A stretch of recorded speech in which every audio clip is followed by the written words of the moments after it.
Late last year, the White Coat Waste Project exposed more than $10 million in taxpayer funds that were spent creating transgender mice, rats, and monkeys.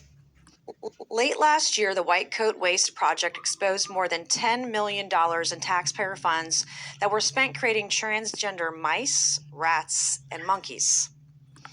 These DEI grants funded painful and deadly transgender experiments that forced lab animals to undergo invasive surgeries and hormone therapies at universities across the country.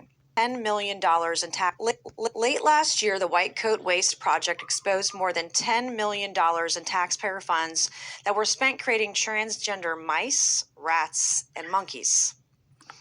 These DEI grants funded painful and deadly transgender experiments that forced lab animals to undergo invasive surgeries and hormone therapies at universities across the country. For example, the Biden-Harris administration spent $2.5 million taxpayer dollars to study the fertility of transgender mice. They spent $2.5 million taxpayer dollars on what? $2.5 million taxpayer dollars to study the fertility of transgender mice. So I always ask the question, ladies and gentlemen, because they like to experiment on mice, rats, humans. So the question was asked, what was the experiment about the jab 19? And it brings me to this. Million taxpayer dollars, $2.5 million taxpayer dollars to study the fertility of transgender mice. Mr. Chairman, thank you, Mr. Chairman. Mr. Fauci, you were quoted on CBS Face the Nation saying it's easy to criticize, but they're really criticizing science because I represent science. Do you represent science, Mr. Fauci?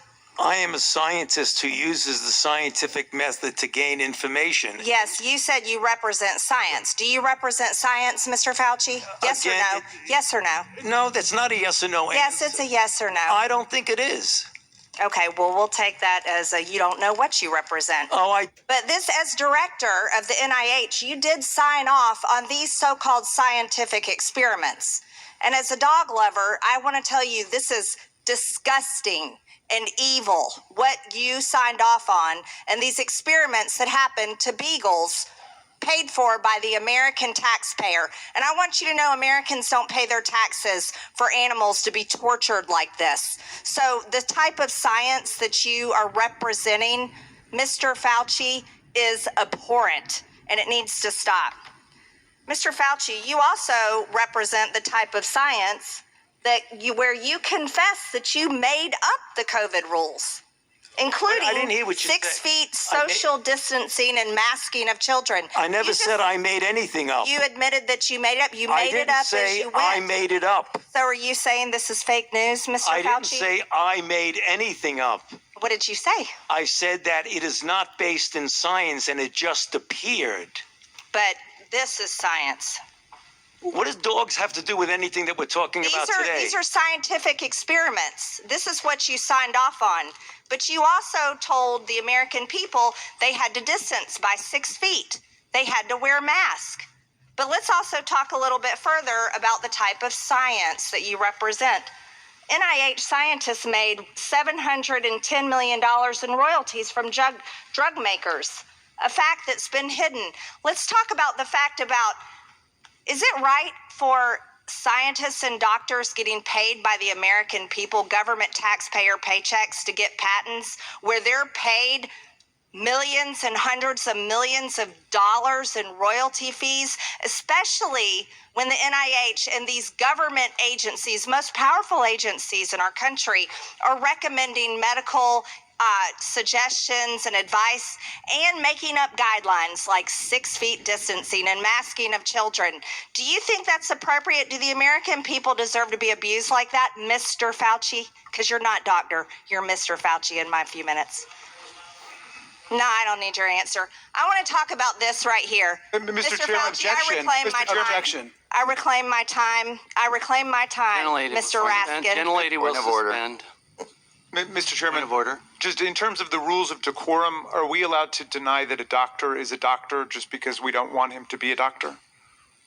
Yes, because in my time, that man does not deserve to have a license. As a matter of fact, it should be revoked, and he belongs in Gentlelady will prison. suspend. This is what we have devolved into.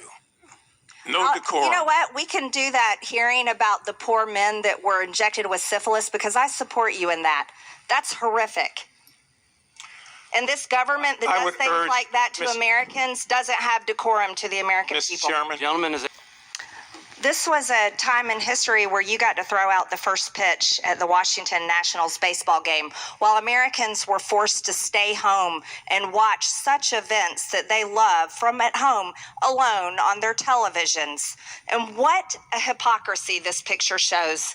Here you are without your mask, with empty seats everywhere. Remember the cardboard cutout fans? That was one of the most insulting things to Americans, having to watch the games from home where you got to go and enjoy the game and sit right next to people not following the 6 feet of distancing, not wearing your mask, and everyone else was forced to stay home and stop enjoying life. And your science here, your science is displayed perfectly in this picture where children in school were put in plastic bubbles because of your science, your repulsive, evil science. And let's go back to your very own email. You said earlier you don't use email. Oh, you do. Right here. This is your own email where you said the typical mask you buy in the drugstore is not really effective in keeping out virus.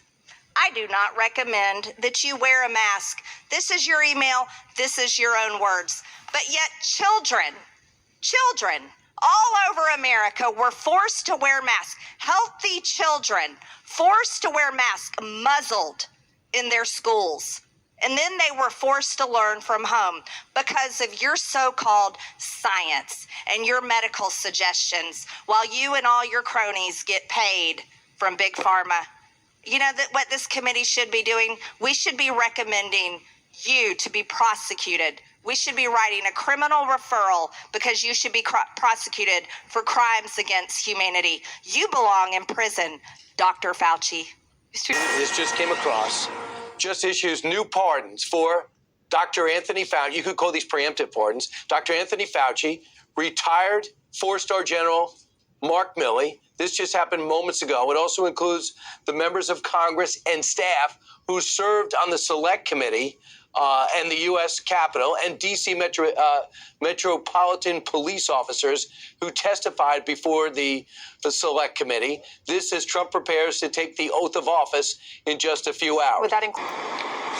Well, Jackie, first and foremost, the city does acknowledge that there is a problem. Right now, they are talking to hospitals. They are talking to staff. They say it's all about education. But you have to remember this issue. It does date back centuries.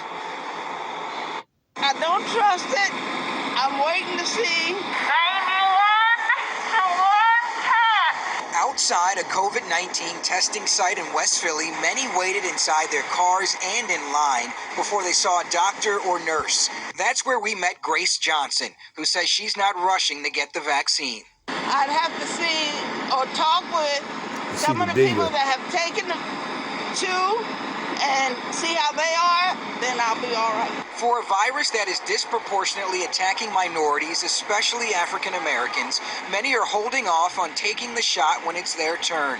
Philly Health Commissioner Dr. Thomas Farley says the city is finding out Black hospital staff in Phase 1A are far less likely to schedule a vaccine appointment. I hope that over time, as African American staff people see some of their own coworkers or people that they respect who look like them, who've been vaccinated, feel good about it, that they will if they were even initially reluctant, come around and be willing to be vaccinated over time. At the COVID-19 testing site, those in line tell NBC 10 a few weeks or months is not going to change centuries of mistrust. Dr. Ayla Stanford of the Black Doctors Consortium says there's a long history of blacks being experimented on for the sake of medicine, and believes the narrative should be the healthcare system has been untrustworthy to African Americans. And I'm not asking anyone to forget, but I'm asking them to look at current day and say, is it worth the risk of getting coronavirus and potentially dying or not being the same person you were? And she was like so many other people. She tells me she did a lot of soul searching on whether she should get the vaccine. She decided to take the shot, and she tells me she gets her second dose. She's scheduled to get that tomorrow. For now, we're live in Center City. Aaron Baskerville, NBC 10 News. 1997, America closed one of the darkest chapters in its history with a single apology. President Clinton made the formal apology on behalf of the federal government. The project denied treatment to men with syphilis, and the president says their lives were trampled on. Carter Howard and Frederick Moss, Charlie Pollard and Fred Simmons, and Herman Shaw at the White House to hear words overdue. To the survivors, to the wives and family members, the children and the grandchildren, I say what you know. No power on earth can give you back the lives lost, the pain suffered, the years of internal torment and anguish. What was done cannot be undone, but we can end the silence. We can stop turning our heads away. We can look at you in the eye and finally say, on behalf of the American people, what the United States government did was shameful, and I am sorry. The American people, what the United States government did was shameful, and I am sorry.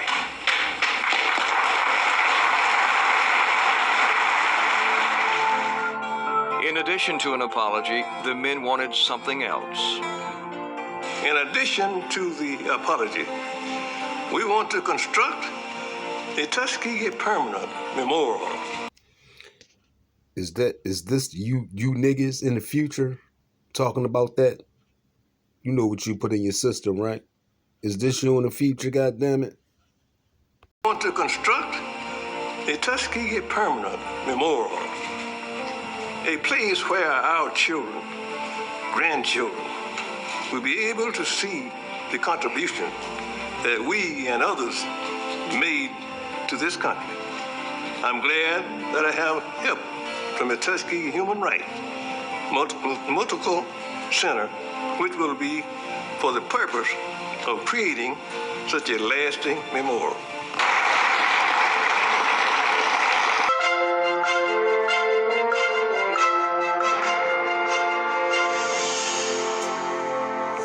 In July of 1972, the Washington Star newspaper broke the story about the controversial Tuskegee Institute syphilis experiment. For 40 years, from 1932 until 1972, the U.S. Public Health Service, in partnership with Tuskegee, secretly studied the effects of untreated syphilis in African American men in Alabama. 600 black men, 399 with syphilis, and 201 without the disease, were induced to participate in the experiment.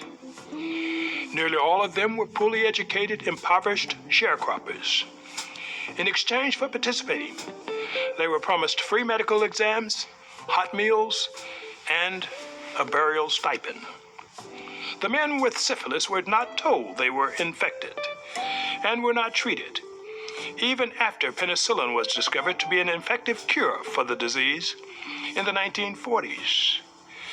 Over the course of the experiment, 128 participants died of syphilis or syphilis-related complications.